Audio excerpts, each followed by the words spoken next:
Selamat malam pemirsa, saya Titania Olivia kembali hadir di hadapan Anda dengan berita terbaru dari konflik antara Palestina dan Israel yang terus berlanjut.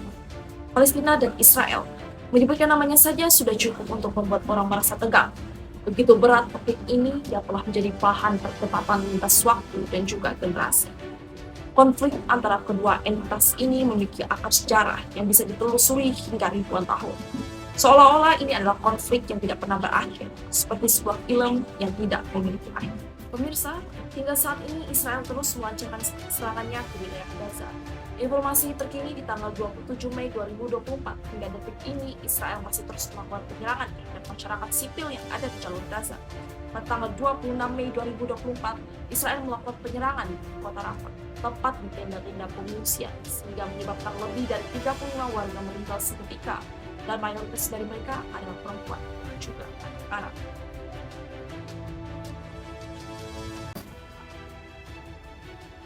Pemirsa, dalam kurun waktu 24 jam terakhir, Israel telah menjatuhkan 2 tembakan peledak ke kota Rafah, yang sebelumnya diklaim sebagai daerah yang bukan zona perang. Sebelumnya warga dievakuasi ke daerah tersebut dengan anggapan bahwa daerah tersebut cukup aman. Namun kenyataan di lapangan berbicara lain, dengan banyaknya korban jiwa dari serangan yang menghantam tenda-tenda pengungsian. Reaksi internasional pun bermunculan. PBB dan berbagai negara di dunia termasuk Amerika Serikat dan juga Uni Eropa mendesak agar kedua belah pihak menahan diri dan kembali ke meja perundingan.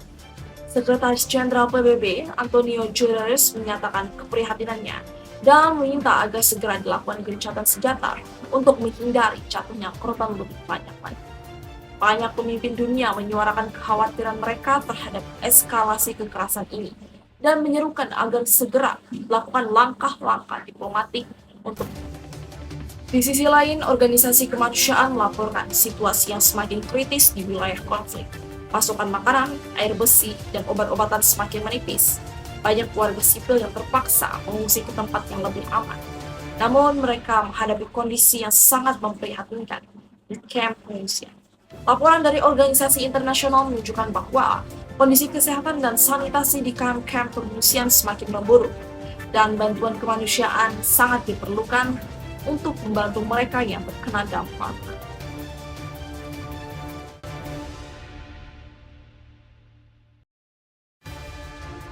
Israel mengebom daerah tersebut, yang dimana daerah yang termasuk zona aman, sehingga menyebabkan banyak korban jiwa dari masyarakat sipil. Terdapat 10 pusat pengungsian yang dikelola oleh PBB yang juga menjadi target pengeboman oleh pihak Zionis di Israel, termasuk di berbagai wilayah, termasuk di wilayah Jabalia di jalur Gaza bagian utara, Nusairat di jalur Gaza bagian tengah, Gaza City, dan kota Rafah sendiri. Serangan ini menyebabkan lebih dari 190 warga meninggal, mayoritasnya adalah anak-anak. Total korban jiwa sampai saat ini lebih dari 35.900 orang, di mana 15.000 adalah anak-anak dan 10.000 adalah wanita. Selain itu, terdapat 493 tenaga medis dan 147 jurnalis yang menjadi target serangan Israel sejak 7 Oktober lalu. Sementara itu, masih ada 10.000 warga yang tertimbun di bawah puing-puing bangunan yang belum bisa dievakuasi oleh tim evakuasi Jabatan Sipil. Korban luka saat ini menyentuh angka 80.643, di mana 74% dari mereka adalah anak-anak dan perempuan. Gempuran yang dilakukan oleh Israel menyebabkan 33 fasilitas rumah sakit berhenti beroperasi, serta 55 pusat kesehatan dan 160 institusi kesehatan lainnya terpaksa menghentikan layanan mereka karena serangan atau kekurangan bahan bakar. Pemirsa, kasus ini tentunya terkait dengan materi hukum internasional, terutama dalam konteks perlindungan hak asasi manusia di tingkat internasional. Pasal-pasal yang terkait adalah Pasal 2 Ayat 4 Piagam PBB yang melarang penggunaan kekuatan bersenjata oleh negara dalam hubungan internasional, kecuali dalam hal pertahanan diri yang diatur dalam Pasal 51 Piagam PBB yang mengatur hak negara untuk bertindak dalam membela diri. Selain itu, prinsip non-intervensi dalam urusan dalam negeri sesuatu negara sangat relevan dalam konteks konflik ini. Prinsip ini diatur dalam berbagai dokumen hukum internasional, termasuk Piagam PBB dan Deklarasi tentang Prinsip Hukum Persahabatan dan Kerjasama Antar Negara. Pelanggaran terhadap prinsip-prinsip ini menimbulkan pertanyaan serius mengenai tanggung jawab dan akuntabilitas internasional.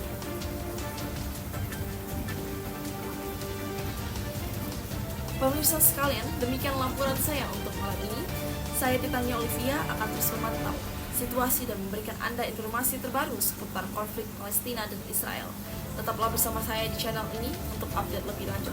Terima kasih telah menyaksikan dan selamat malam.